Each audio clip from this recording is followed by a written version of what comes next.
Tanda. Pasok, pasok.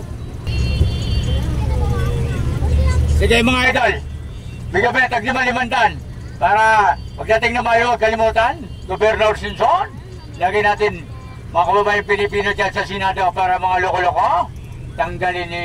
Oy, bawal yan idol.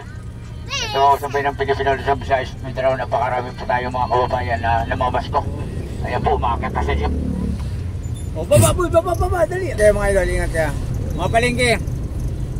Magandang gabi po sa inyo lahat, mga minamahal ko mga Pilipino. Sige po, pasok na idol. Nandito na po ang team Governor Singson. Katikit na po ni Don Michael, mga minamahal ko mga Pilipino. Luzon, Visayas at Mindanao, ilagay po natin sa tunay na Senado. Sige idol, pasok, huwag mahiya idol.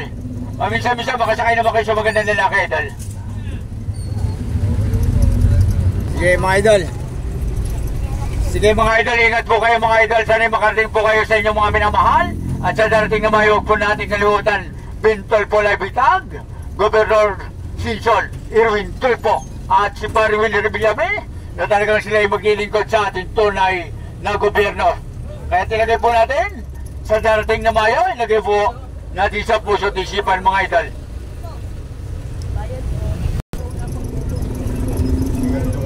Sige mga idol, kuntabis lang. Magandang gabi po sa ating lahat, mga minamahal ko mga Pilipino. Sa darating pong Mayo, huwag po natin kalimutan si Governor Singson. Ilagay po natin sa tunay na Senado at si Bintol po Labitag. Ilagay po natin sa tunay na Senado. Ito po mga taon ito ang magbibigay serbisyo sa ating mga kababayang nakakaraming mga Pilipino mga idol. Si Paring Will Revillame, kakay magbibigay siya ng 100 million sa iba't ibang ospital ng ating pamahalaan.